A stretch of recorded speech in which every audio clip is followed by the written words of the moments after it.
guest speaker today, Dr. JoAnn Deak, a psychologist, educator, and author who is dedicated to helping children develop into confident and competent adults, as well as instructing and encouraging adults, parents, and teachers in their important supportive roles. She is a past chair of the National Committee for Girls and Women in Independent Schools, a member of the advisory board for the Center on Research for Girls, for the Laurel School, the Seattle's Girls School, and countless others. Those of us who heard her speak at the Girl Scout National Convention last October are so excited to have her here with us today. She's a rock star. I had the personal honor of hearing her speak last October, and I have to say, she's a true champion for girls. We are honored to have her with us today.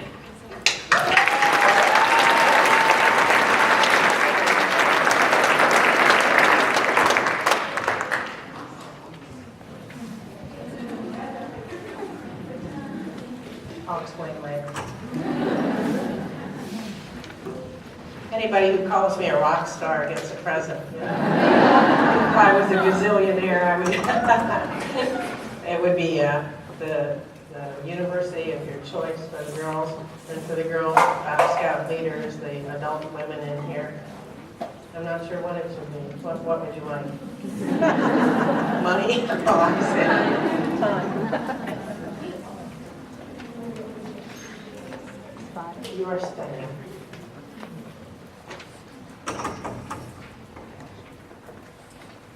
Every time I speak to Girl Scouts, this happens. So, why? I wish somebody had talked to me when I was your age. I thought I was JoAnn. That's my first name, by the way. I thought I was JoAnn.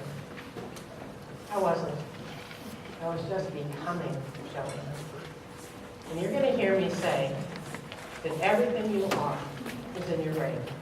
This is nice stuff to have. I'm glad I've got it. Arms and legs and everything else in between.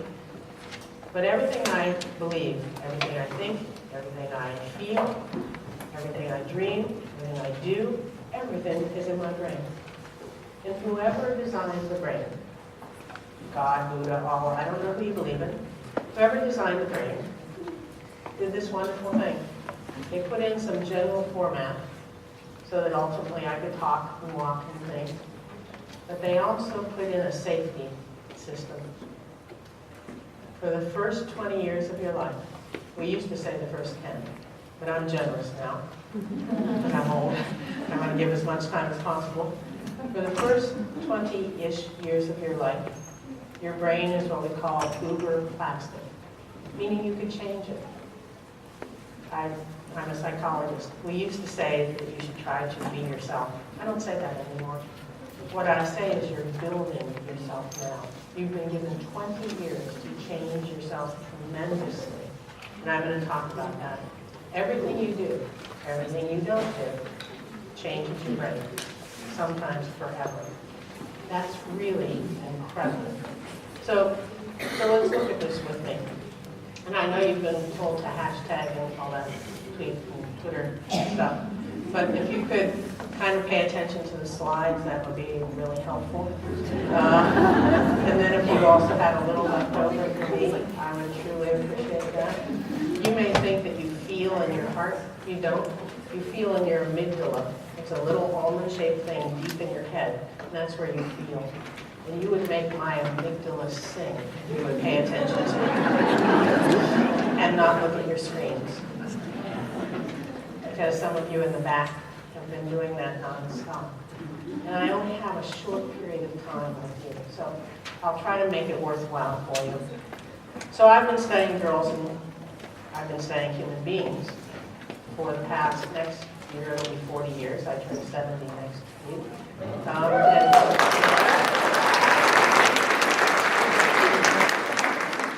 So since I had long hair, I've been studying human beings. And one of my first gigs as a newly minted psychologist was to go and consult at this girls' school. I'd never been in an all-girls setting. I was a Cub Scout because there were no Girl Scout things around my neighbor, and there was no one that I could get to. And my brother was a Cub Scout. My mother was the dead mother, so I joined. I don't know what I would do today. I really don't know what I would do today if I had been able to be a Girl Scout. I really believe I would be the first president of the United States as a female. I'm expecting that's going to be from one of you Girl Scouts, because I'm convinced it's going to be a Girl Scout who is the first female president of the United States. Absolutely convinced. But I digress. I forgot where I was, too. Anybody want to tell me?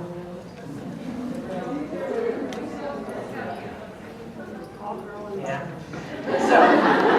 So I'm very famous for saying this. That's a picture of me that I was playing around with. When I pause, I expect that you're reading that. Everything you do and don't do changes your brain. This thing, it's a 2 to 3 pound thing that looks like a gray piece of chicken, kind of. A wrinkled pecan, something like that. And it has little subparts. And so the part that actually sees, you think that you see with these things? You don't, because they're just cameras. You actually see back here, in the back of your head. Your visual cortex is back here. So every time I do something with visual, I read a book, I put puzzles together, it makes this part of my brain bigger and stronger. Isn't that something? And every time I avoid doing something, because it's hard visually, it shrinks a little. That's why these first 20 years are so important, that you do what we call hug the monster and do hard things, because if you don't, your brain in those areas actually gets smaller and stays that way for the rest of your life if you don't do something about it. That's why your Girl Scout leaders push you to do things. So that's why I said that a long time ago when I had brown hair. Here's that picture of your brain. It's got all different parts. Back here is where you see. Up here is where you make plans and make decisions. Deep in here, you can't quite see it, is the amygdala. It's shaped like an almond. That's where I first fell in love with Elvis Presley when I was your age. He was alive then and very good looking. Everything is up here. When I do this, a part right over here on the left side is sending a message down a neuron all the way out to my finger and moving it. If I didn't have this up here, I couldn't do this. Are you hearing what I'm saying? You are your brain. And now you've been given a gift of 20 years to format it and muscularize it, or not. And when you're my age, you will rue the day that you didn't do some things.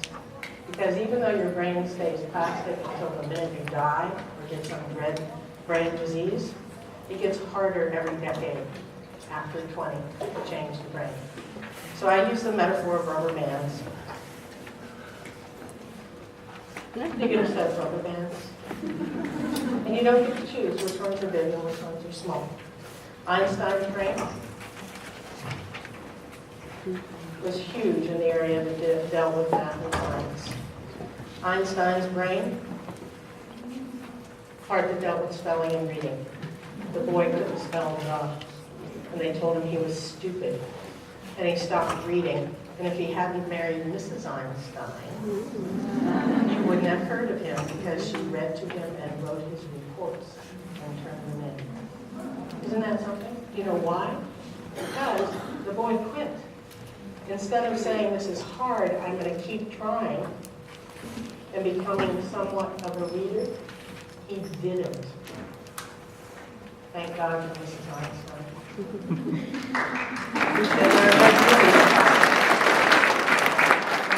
So it means you're a neurosculptor. The bracelet that I gave to our first speaker, it actually says, I am a neurosculptor. I want you to take this seriously. Every girl in here, you're a neurosculptor of your brain. Every day, every minute, you're becoming who you're going to be. You're not you yet. Every one of you girl leaders, you are neurosculptors too. Not only of yourself, but all the girls in front of you. That is incredibly scary and incredibly wonderful too. As I said, I wish somebody would have told me this when I was your age. I would be a totally different person now. I came out pretty well. But I could have, what's that word? Soared. So why is all this important? Here's what I've been saying to you. You don't have to live with the exact brain that you've been given. If math is hard for you, work it, girl. And for me, it was really hard. Geometry made 0 sense to me, really. And calculus, I thought I was going to die. But I kept going because my daddy said, if you want to make anything of yourself in life, for some reason, math is important. And so I stuck with it and ended up with a minor in statistics in my PhD and did all kinds of very important psychological studies that I couldn't have done if I had given up on it. So I took that math rubber band that I was given, and now it's this. Had I not done that, it would have not only stayed this way, it would have gotten a bit smaller.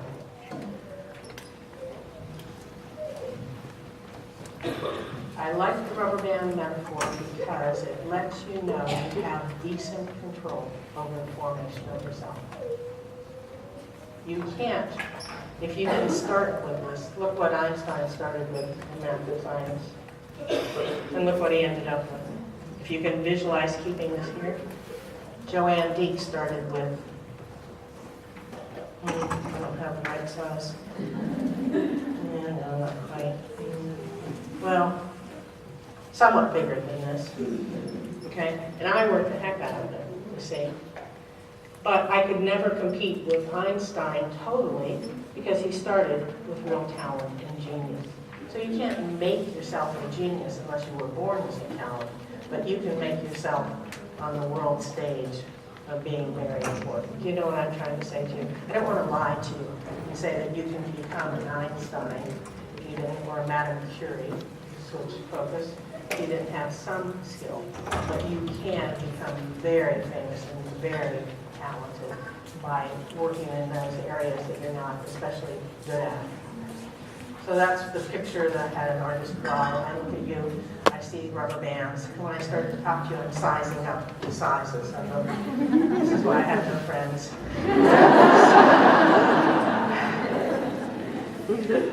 I do. You want to know the people I met last night? I can tell you about them. So, you'll read in old textbooks that the first decade is the most important. I'm going to be sweet to you, and I'm going to give you the second decade, too. You can change yourself after that, but the core of you is very sturdy. That's why these years that you're living now are so, so critical. And what parts can you change? You can change all the parts. There's several hundred parts. I don't have time to talk about all of them, so I'll talk about 3. You can take this, that, and amygdala. You can change that, and I'm going to talk about that in a second. The cortex, that's the big thinking part. My math cortex is now huge when it wasn't before. The prefrontal cortex, the PFC, one of the most important parts, that's where you make decisions here.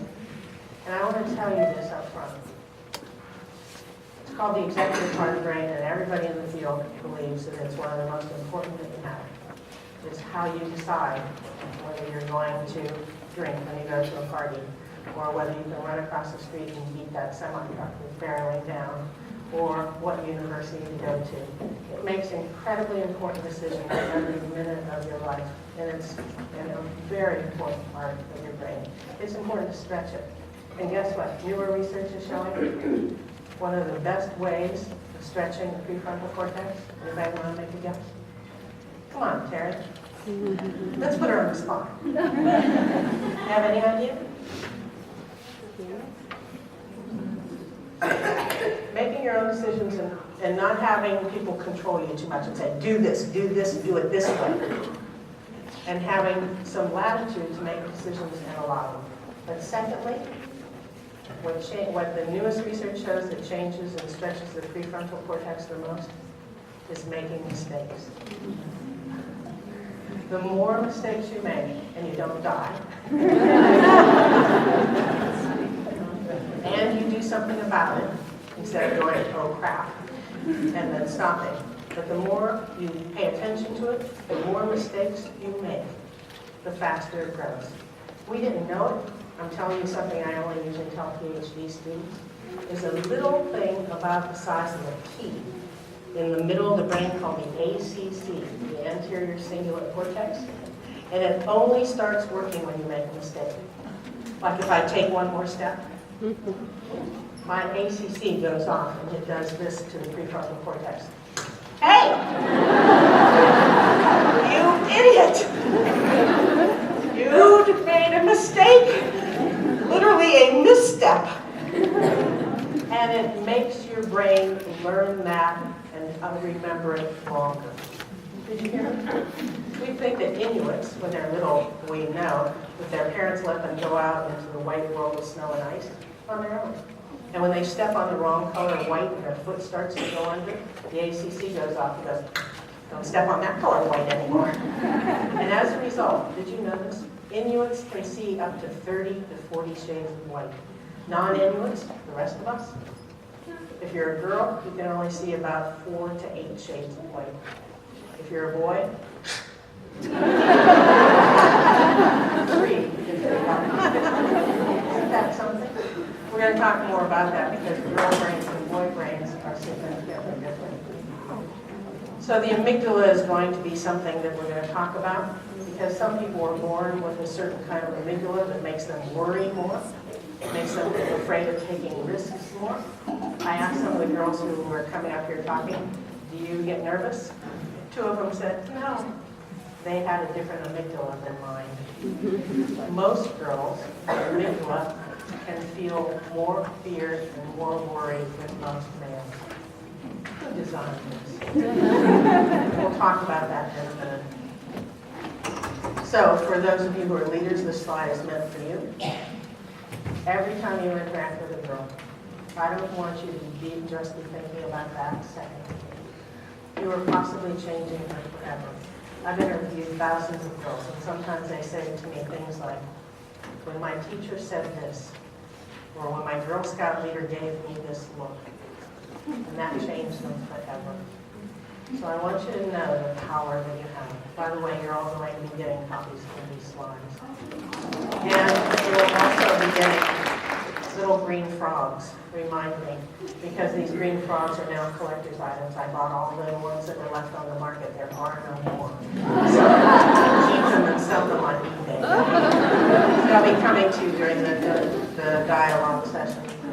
I wanted to make a point about why Girl Scouts is so important, just not only in terms of what you do, which is critical, but just the fact that you're all girls. I pray to God that you never allow boys to enter a Girl Scout troop, because, thank you.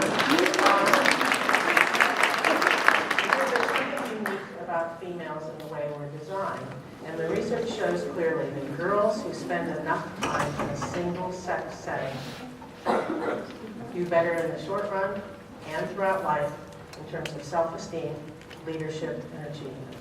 I want, my wish is that every girl have a single-sex experience. And the Girl Scouts is one of the best we can have. We have girls' schools, but they cost a lot of money, and less than 1% of girls have access to them. So it's the Girl Scouts that is going to make the difference. There's all kind of research now showing the differences in girl and boy brains, and this is one. There's a whole big, thick journal on it. But I wanted to show you a video that kind of captures part of what I wanted to talk to you about. This was done at Rutgers University a long time ago. It's dated. You'll be able to tell by the size of the computer and the hairstyles. But it's the fastest video to show you what I want you to see. So please listen to the words. You might get an urge to laugh. If you do, don't laugh so loud that you miss the words. Boys and girls are not the same. At Rutgers Medical School, the researchers like to get their human guinea pigs young, before the world has left its mark on them.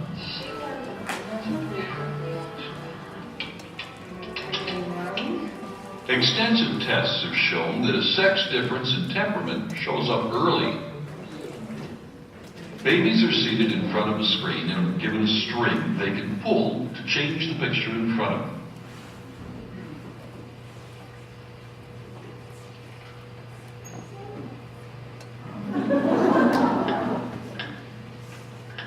Boys and girls learn equally fast, but they react differently when the switch they've learned to control is secretly disconnected.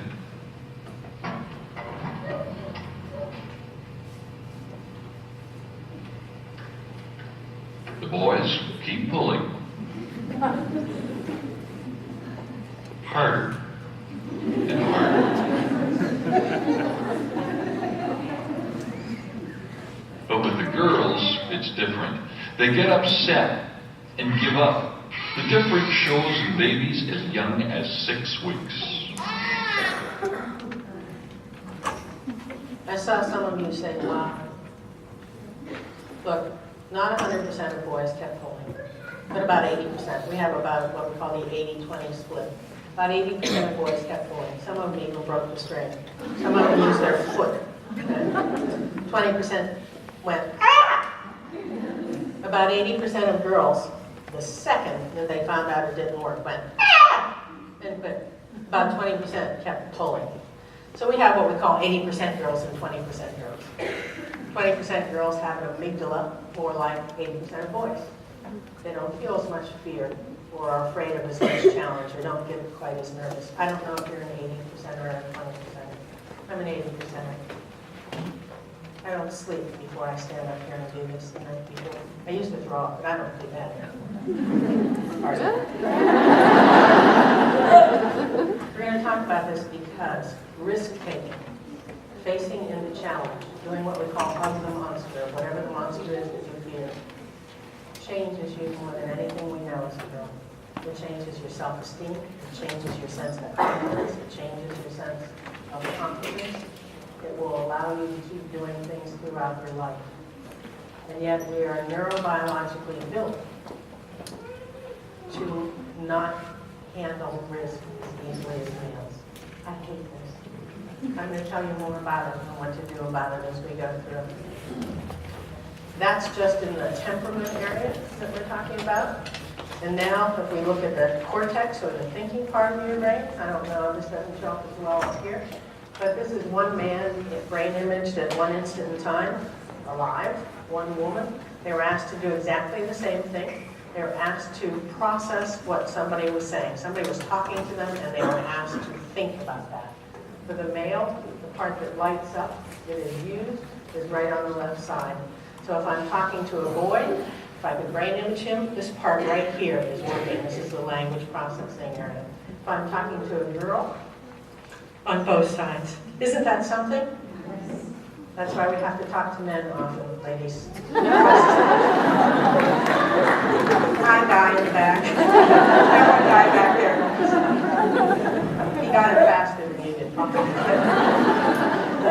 Part of the reason is for a girl, and it's one reason why last night I was asking a group of people, do you have any questions? And the first person's hand that went up, even though there were only 4 men there and all the rest of them was a man. Why? Because when I talk to a female, your brain has to go back and forth to process what I'm saying. A male brain goes right here. You don't believe me? When I went to this girls' school, the head of the school didn't like me much, and she didn't want me to work there, so she kept giving me jobs that I couldn't do to get me fired. The first job she gave me, do you know what academic challenge is? It used to be a TV program. They take 3 high school girls and 3 high school boys from different schools and ask them hard questions. You have to push a buzzer, okay? The school's name was Laurel. The head of the school said to me, Laurel School has never won an academic challenge. Go fix it. So I go and meet the girls. These girls didn't answer any question. You know what the problem was? They didn't get to push the buzzer first, so they never got a chance to answer the question. Because when the person asked the question, their brain's going, and it only takes a half a second, and in that half a second, the boys push the buzzer. So this was what I call a no-brainer.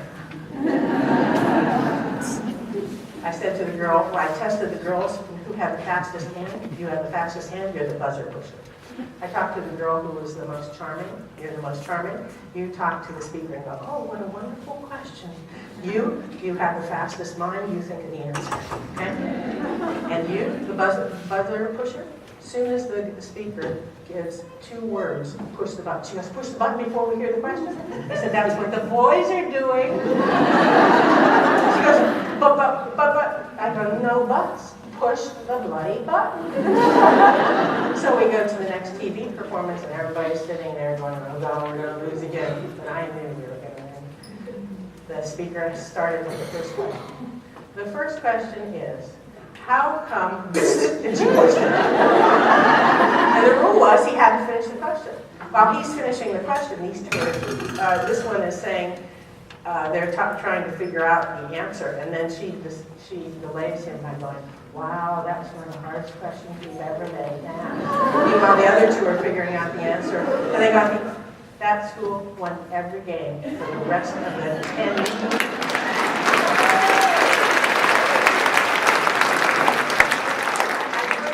Because girls and boys have brains. We can do the same kinds of things, but we often do them differently because we're wired somewhat differently. The other issue is, it took a long time to get that girl to have the confidence to push the buzzer. Because the other pattern we see with girls, you often don't want to give an answer unless you know it's perfectly right. Don't do that. You have an ACC, remember that? Making mistakes helps your brain and changes it. So don't be that tentative when it comes to those kinds of things. So why does this matter to you, this research? Come on, sweetie.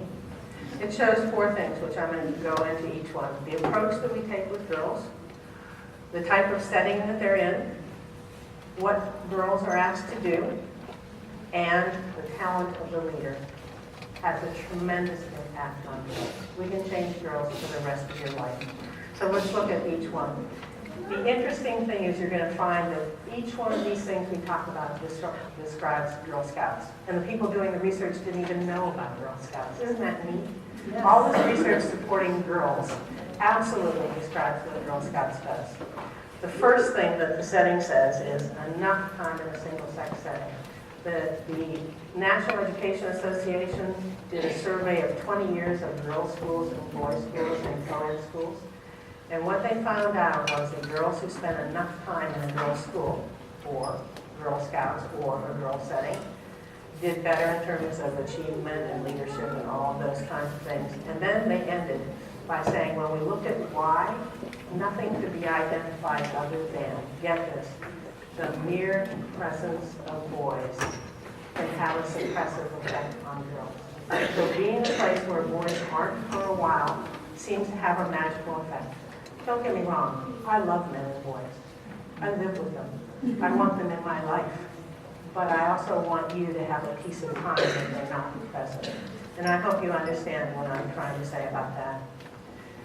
The other part about the setting that the research says is that it has to have a perfect magic blend. And what is the magic blend?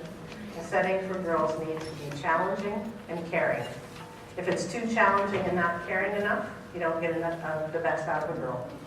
And if it's too caring, oh, sweetie, you don't have to. Oh, afraid to take swimming lessons, okay, you don't have to.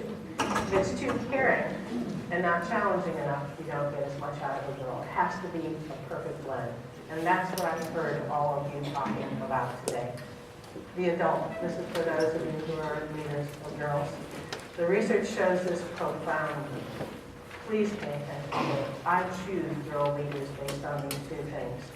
The first thing it shows is that if a girl believes the adult in her life cares about her, she will do more, learn more, change more. If a girl believes the adult doesn't care about her, she doesn't do as much for that leader. Does that make sense to you girls? Can you give me this, or this? The second thing it says about leaders and girls, that if a girl leader, a leader of a girl is passionate about what she does, the girl will participate more and do more. Look, if you're burned out and you're just doing this for the heck of it, and if you're a Girl Scout leader, you walk in and they say, they have cookies, we're going to sell cookies today. Get a new Girl Scout leader, okay? Because emotion is contagious, and it's especially contagious of the leader. So Girl Scout leaders need to be incredibly passionate about what they do.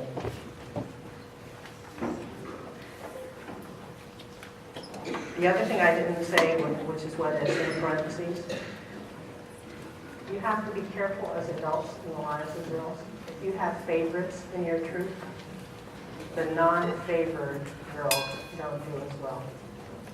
It's human nature to sometimes care a little bit more about some people than others. Don't let that happen and don't let that show. You can tell how many of you girls have been in a classroom or a group that you know that the adult leader has favorites in that group. Raise your hand. Happens always. If you're the leader in a girls group, be careful not to let that show because we read it. We're really good at figuring that out. So you have to have equal caring for all the girls in your group. The approach, and this is the approach from the research of what kind of setting works with girls, it's the exact description of a Girl Scout group, isn't it? I mean, look at that. Collaborative team working together, communicating with some individual stretching. That's why I'm so glad you get badges and things. Those are for you. That's your individual stretch.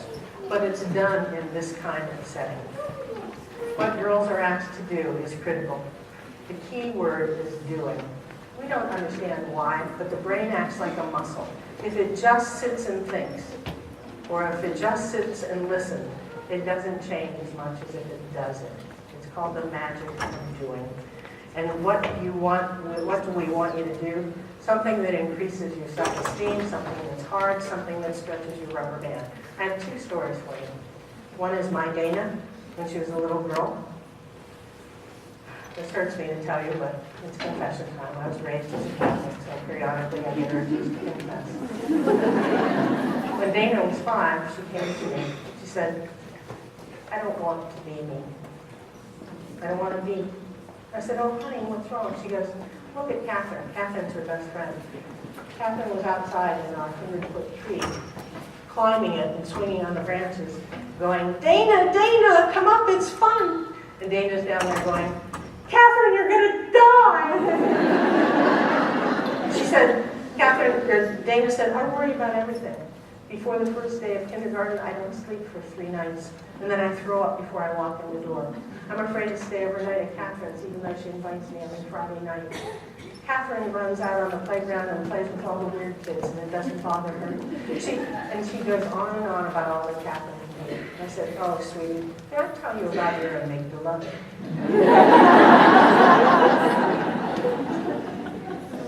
My poor suffering girl has listened to this for a long time. They said, your amygdala has 2 sides. This is simplified but true.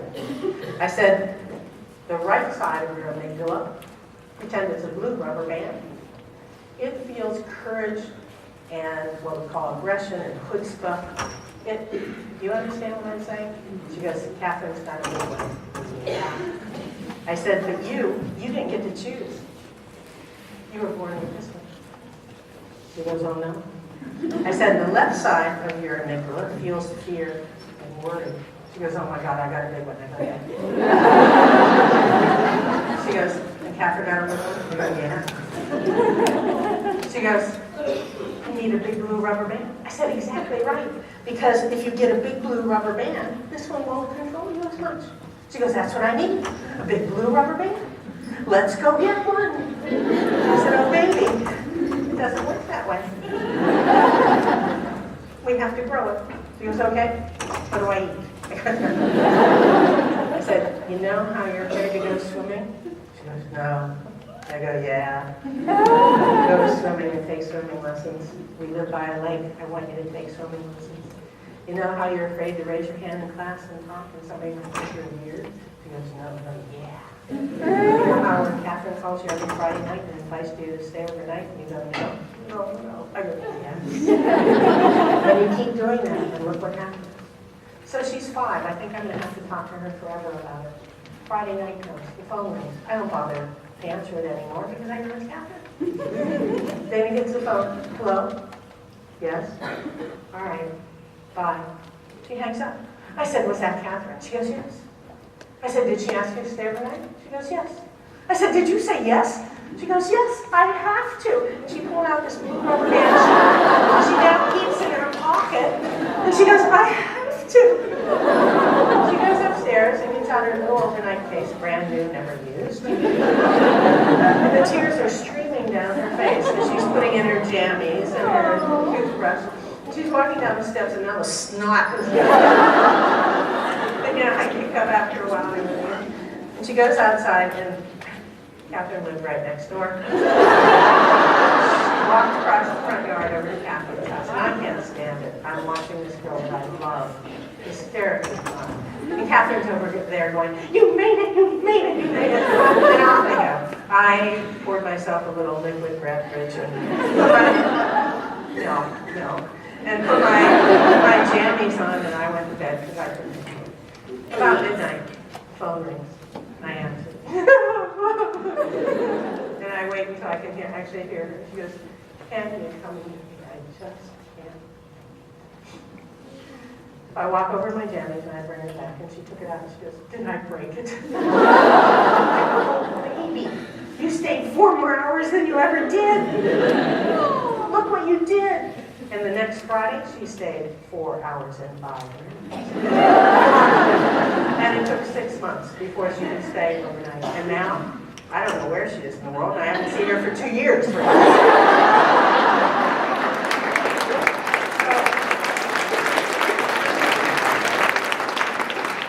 That's just an example. Even if you're not Dana, push yourself to do meaningful hard things. Don't take a knife and stab yourself in the belly because it's hard. But meaningful hard things. And it changes girls more than anything that we know. And my Dana, who just got her PhD in psychology, understands that. And she's a different girl. She still is very sensitive. She still can feel a lot of fear. But she can also stand up, and she just spoke at a conference in front of 20,000 people about something that mattered to her. And so that's what it does for you. But you have to do it in these years, girls. You have to. So if it's a subject area or a behavior, anything like that. So what girls are asked to do is basically, my fast way of saying it, I've written books about it, is I want you to hug the monster. If you're afraid of swimming, hug the swimming monster. If math makes you nuts, hug the math monster. Whatever it is, hug it now.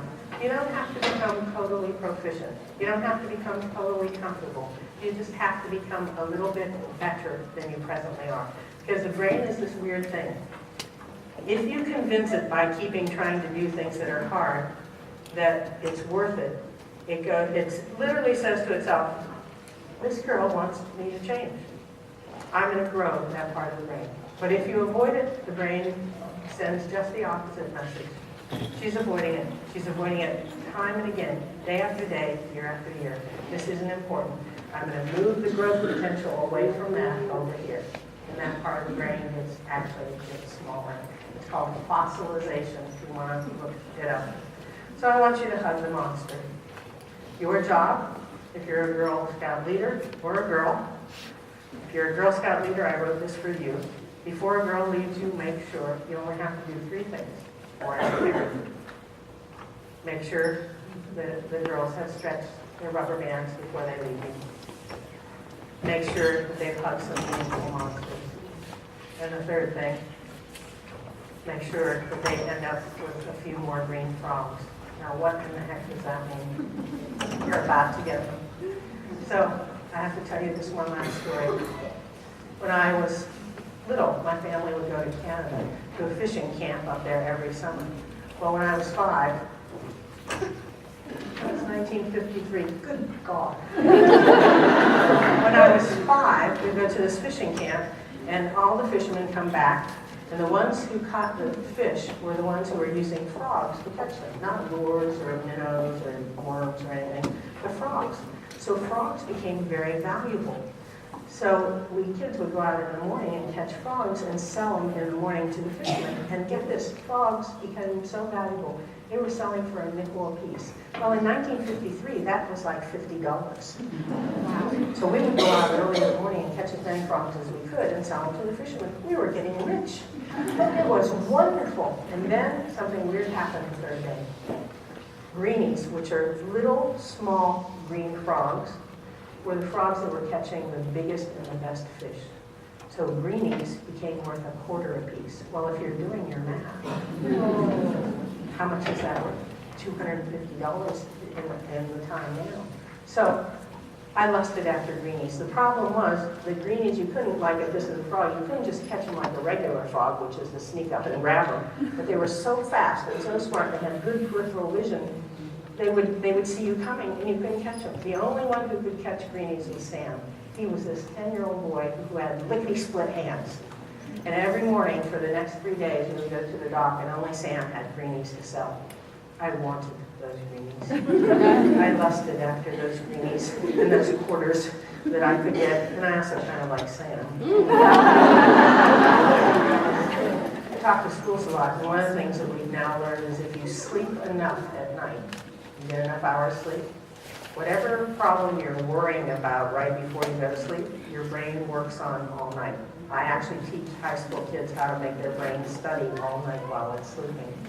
So if you're thinking about a problem before you go to bed and you get enough sleep, your brain works on it all night.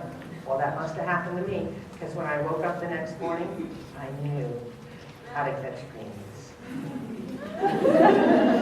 Went out, caught like 10 of them, go to the dock to sell them. Nobody had any greenies but me.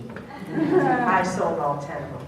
I learned very valuable lessons. One, Sam never talked to me again. That's for another story, girls. And secondly, competence. Greenies, green frogs stand for competence. I want you to keep it in your pocket. Whatever you do that makes you more competent in anything, even as silly as catching green frogs, it tends to generalize. And at the right old age, I thought to myself, if I can catch greenies as well as Sam, and I can figure that out, wonder what else I can do. And it changed me. It changed me dramatically when I was 5 years old. So carry this greenie around with you. Think of that, and understand that it doesn't have to be a world-shattering thing that you're trying to figure out what you're doing. So let me end by giving a summary for you. Okay? Look at you. When I came out, I said that to you. Look at you. You take my breath away. Absolutely take my breath away. Did you know that 51% of the personal wealth in this country is in the hands of women? Do you know that? We can change this country and this world tremendously. You leaders, you hold the future women of our world in your hands. Please take that seriously.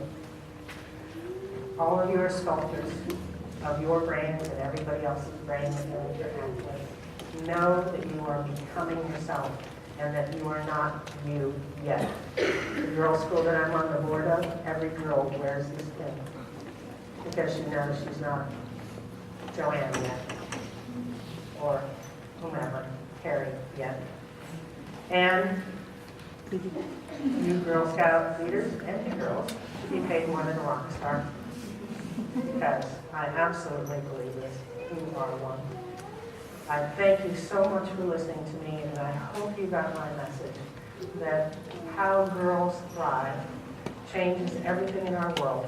And it's going to be a girl from this room in my lifetime, I hope, that's going to be the President of the United States. Thank you.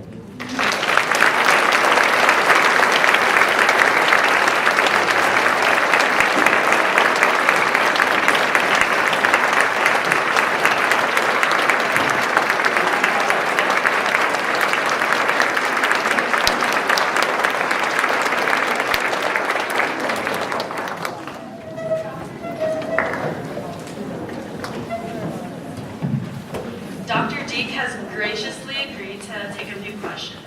There is a mic in the center aisle which you can use. Please introduce yourself before you ask your question. Now, don't let me down, girls. If this was a boys' group, there would be 5 boys in that line already.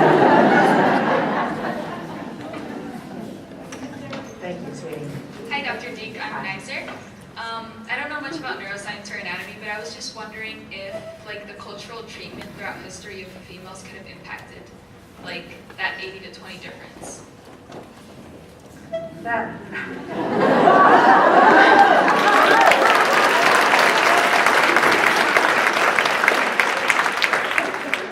I love that as a doctoral level question. I work with doctoral students, and I'm not going to ask them in Harvard one by now. If you had asked me that 10 years ago, I would have said no. But brand new research is showing that actually even our DNA changes during our lifetime based on what we do. And it's called, the field is called epigenetics. And so what happens in your formative years does change you down to the DNA level, and therefore it has potential to change culture and percentages. I did the 80-20 study, and many of us did that 20 years ago. I'm betting that we have more 20% girls now than we had before, but nobody has done those studies yet. But I think maybe there's a future for you to do that. Thank you for that.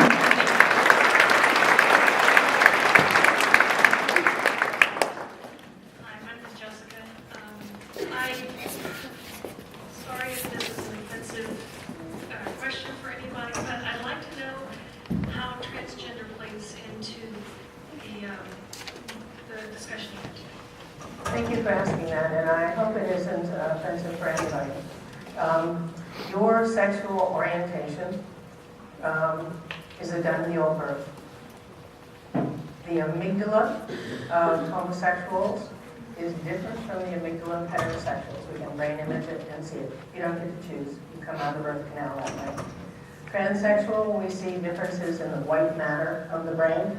And so transsexuals and homosexuals and heterosexuals are born. And whether you choose to act on it or not is your choice. But your choice, there is no choice about what category you were born into. And therefore, it's like if you have trouble with any of those categories, that would be like saying I have trouble with people with brown eyes and blue eyes. And I take a very strong stand on it. And I tolerate zero negative feelings about anything. Thank you.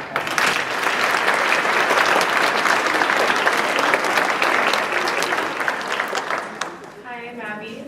I was wondering, this is more of a personal question, but I was wondering if you've ever doubted your own ability to pursue your dreams just because you're a female. Because of like the process of the brain, the female brain, and the differences. I think I have doubted myself because of my female brain. It causes me to analyze in much more detail. The female brain is much more analytical in details, and it attaches it right to emotion. We have more connections between our detailed thinking and our emotion and voice do. They have more connections between global kind of thinking and feeling. Like they see a bear and they go, ah! Maybe, or they punch it or whatever. Girls see a bear and they go, ooh, kind of skinny, must not have been eaten, it's a carnivore, I'm meat, oh my God. So it's that kind of detailed thinking attached to emotion that is a neurobiologic predisposition for me as a female to doubt myself over and over. You know, they've done great studies with people applying for jobs, even young adults. Males, when they read a description of what a job needs, if they qualify for even 20 or 30% of it, they go for it. For most females, unless they see that they qualify between 90 and 100%, they don't go for it. So yes, personally, and that was exacerbated because the world was slightly different when I applied for a PhD in psychology. Because I didn't look like Freud, I wasn't accepted. And I had the marks and the testicles and everything to compete with any man there. And so I faced it from the outside world and I faced it from inside of me. And the combination meant that I wasn't really hitting my stride till I was about 50. I don't want that for you girls. I don't want that for you girls, and I see it's not happening. So thank you for asking. Thank you.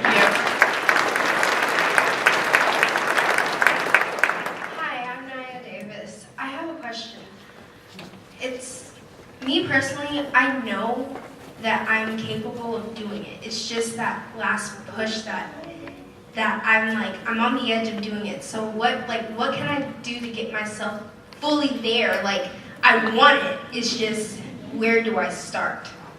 Courage is a funny thing. I've done big studies in talking to people who've done very courageous things. And do you know what every single person who's done an act of courage at the risk of their life says? I was scared to death. I didn't want to do it. Courage is not the absence of fear or trepidation. What it is in the last moment, something inside of you makes it worth it. So you are not, you're a psychopath if you don't feel incredible fear or trepidation or anxiety in trying to do something. And when you feel that, the thing that changes it the most, I don't know if you know this or not, but your brain, the emotional part of your brain, your heart, and your gut are all connected with big neurons. And as you change one, you change the other. So if you're scared up here, one thing that you can do that will cause the fear to go down is take 10 deep breaths. When you take 10 deep breaths, it changes your heart rhythm. And the heart rhythm sends a message up to the amygdala. We're not as scared anymore. Take 10 deep breaths and then just jump off the stage or whatever it is. So that's one thing that you can do. And the other thing you can do is what we call self-talk. And you know that. And sports people know this and Army people know this. You say to yourself, for God's sake, this matters. Just do it. So self-talk and breathing are the two things that can push you over the edge. Thank you.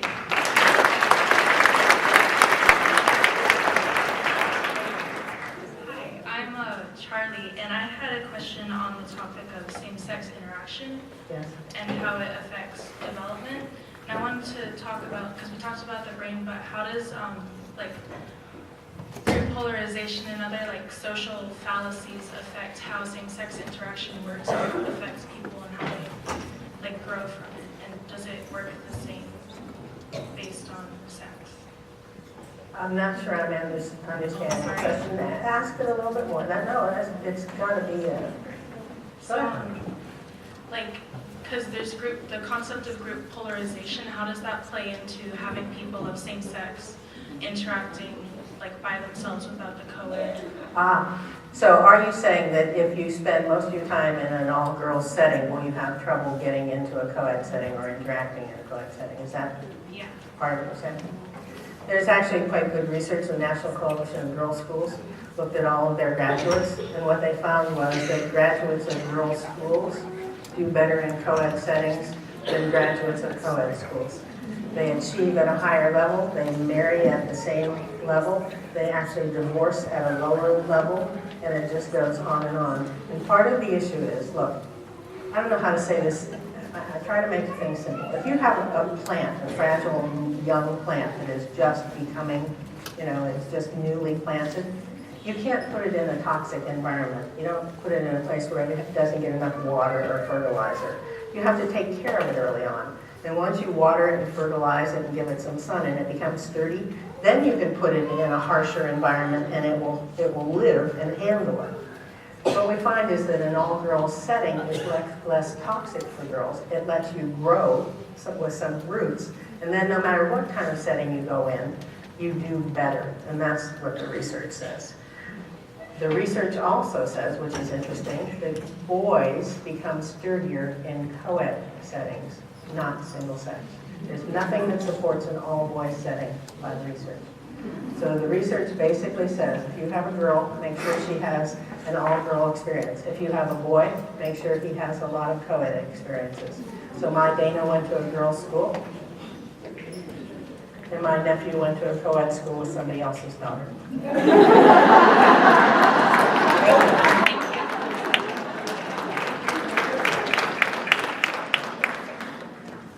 Hi, my name is Georgia Clough, and I just wanted to know what would happen if you didn't stretch your brain. Thanks for asking that. I said the brain actually acts like a muscle. So I'm very right-handed. So my right bicep, when I was little, was much stronger than my left bicep. This I only use for submarine sandwiches. So what happened is, and we find it when people who break an arm, for instance. Suppose I broke this arm and it's in a cast for 6 months or however 6 weeks, and I only use this arm. What happens to this bicep? It gets bigger. What happens to this one when I take it out of the cast? It actually is puny and it shrinks. And that's what happens to the brain. It acts exactly like a muscle. If there are parts that you stop using for long periods of time, it actually gets smaller. Now, if you decide to do something about that, it can slowly get bigger, like taking it out of a cast. But what we don't know is if you've done it for a long time, will it ever come back to as big as it could have been? That's what we don't know. So we really don't want you to avoid important things that your brain does for any length of time. You don't have to become perfect at it, just keep trying. And then it convinces the brain not to sugar. That's all. Thanks for asking that.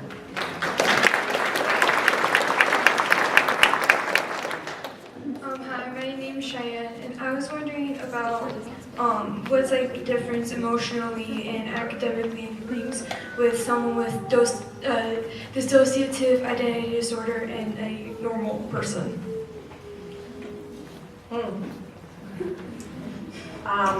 I hate to sidestep that, but we really don't know all the answers to that yet. All we know is that it's different, and that the wiring is somewhat different, but it hasn't been studied enough yet. And so when I come back in 5 years, I want you to ask that same question. But right now, the research doesn't answer that question. Just make you promise you can come back.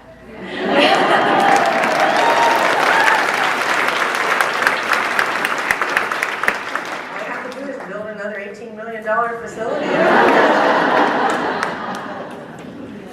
Hi, my name's Vixen, and I have a question for you. So, Oh, look at the time. it's not going to be that long. Okay. So, in your 40 years of teaching psychology, is there some,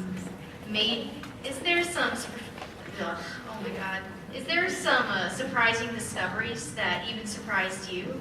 Like some weird, outlandish thing that's definitely changed psychology? Yes, there are a lot. But the first one that really amazed me was, I don't know if you know this or not, but loud, angry male voices can harm the self-esteem of females more than loud, angry male voices harm the self-esteem of boys. That always bugged me. And so when I found out why, I just about jumped out of my socks. The inner ear of girls, we have more hair in there, little fine hairs than males do. And those little bones vibrate more. So girls were designed to be bothered and to cause fear by really loud noises. So much so that when I speak in a boys' school, they actually appreciate louder noises. This is my girl speaking voice. It works really well with girls. Boys tend to fall asleep.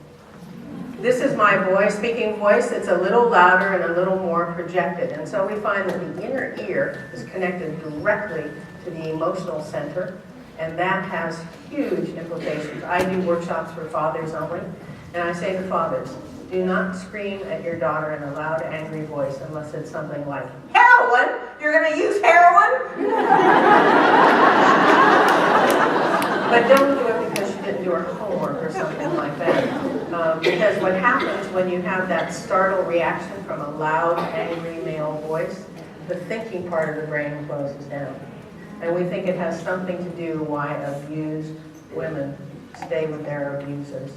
Because the judgment center closes down when there's that kind of loud, angry, pervasive kind of thing going. I was stunned by that, and it bothers me to this day that we're neurobiologically built that way. Thank you for asking me.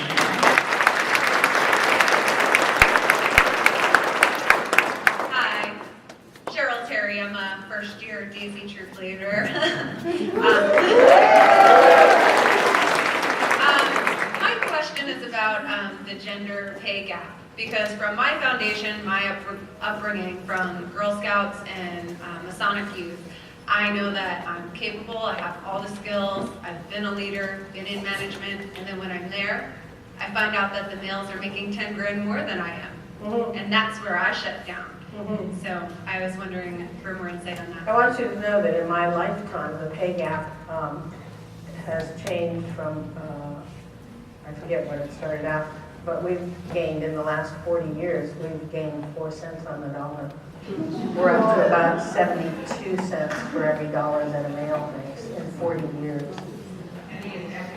So part of the issue, I mean, it's a very complicated issue, but part of the issue, and I want to say this directly to your faces, girls, When people go for contracts, males tend to negotiate and ask for more money, and we have evidence that girls do not. And what we're trying to do is push for girls not just to go into medicine. About 4 out of 5 of you that I talk to are going into medicine. I love that because I'm going to need it as I get older. But I want some of you to become legislators because we need legislation that makes it against the law for the same job for 2 people to be paid differently based on sex or height or anything else. So it's going to have to be litigious, but it's also going to have to be that women actually ask for, demand, and refuse to work in places that don't do that. There are a few corporations, Google, Starbucks, it is against their policy to pay less to females than to males, and they put that out there and they publish everybody's. So until that happens, but it's going to take legislative thing. And if it is just going to happen naturally, it's going to be another 40 years before we get formal consent. So you have to go for it. And I would bring that up at your agency here. You have to go. Something else that's happening in your life here. I don't know if Santa's coming or what. My name's Cammie, and I was wondering if you live with parents that are like divorced and at a young age, how will that affect your brain? Because there's different perspectives. That's a great, because the divorce rate is climbing and just about to go over 50%. Many of you in this room will experience it or know somebody who has. The research is very clear. Divorce does not cause issues in children. How a divorce is handled causes issues. So, the worst thing, the research shows that if 2 parents denigrate each other in front of their children, it does have a long-lasting effect. So if your parents are divorcing and your mom says your dad's a rat, and your dad says your mother's scum of the earth, and those kinds of things, so it's denigration or put downs of the other parent that has the most negative effect. But divorce in and of itself actually can show some positive benefits over time because the relationship could have been quite toxic. So it isn't divorce, it's how it's handled. That's why we want every 2 parents who are going through a divorce to work with somebody to look at how you can handle it so it doesn't negatively affect kids. I have one more question. So why is it that girls, especially like teenage girls, want to hang out with their dads more than their mothers?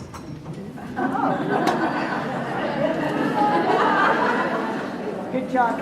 I have a whole chapter in my book, my Girls Will Be Girls book called Fathers and Daughters. It's the longest chapter because the research shows, I'm sorry, mothers, say this to you, but if fathers are alive and present, they don't have to live in the house, they can be divorced. But if there's a father in the life of a girl,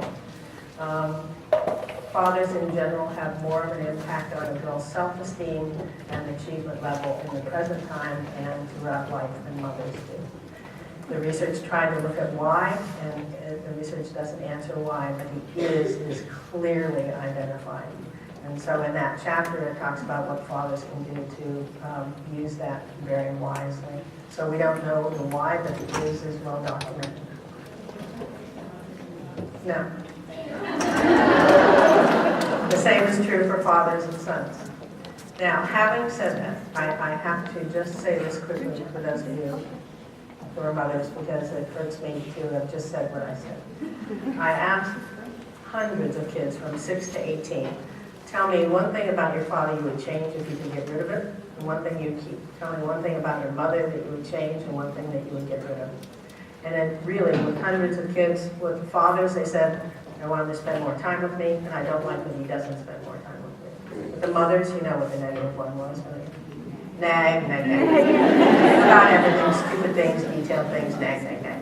But here's the thing, and then I said, what is it about this woman that you never want to change that is so precious? You know what they said? They had no words. I remember this 16-year-old boy. He goes, well, you know, she's your mother. I go, yeah, I know, I'm a researcher. What's your word? He goes, well, you know, she's your mom. I know, but what? What is it about her? And they all, and hundreds of kids would answer, like, well, she's my mom. She's my mom. And some would get tears and go, she's my mom. And I go, I know, but what? And finally he said, well, you know, she's your mom. If you shoplift or something like that, she yells, she's your mom. So what mothers bring to the table is something that kids can't even put into words. So don't take the other part too hard, because that is very, very clear. You are the last woman standing.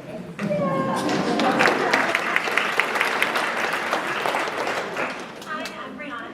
I just started a new troop, and my husband is actually very visible and supportive in the troop. And I wanted to hear your opinion or research on having a male figure kind of near this group, but not in a leadership role as being supportive. Because males have the potential for huge impact, potential for even more impact than you. As long as he is the kind of male who shows incredible respect, who does everything he can to get girls to stretch their rubber bands, to hug the monster, to do all the things that I said, it can be incredibly powerful.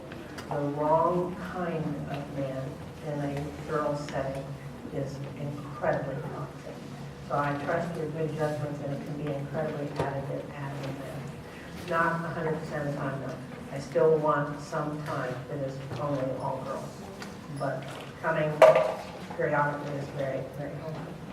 So, whichever girl in here is coming when you go for your inauguration as President of the United States, even if I'm in a wheelchair, track me down, Google me, I want to be there, okay? Thank you.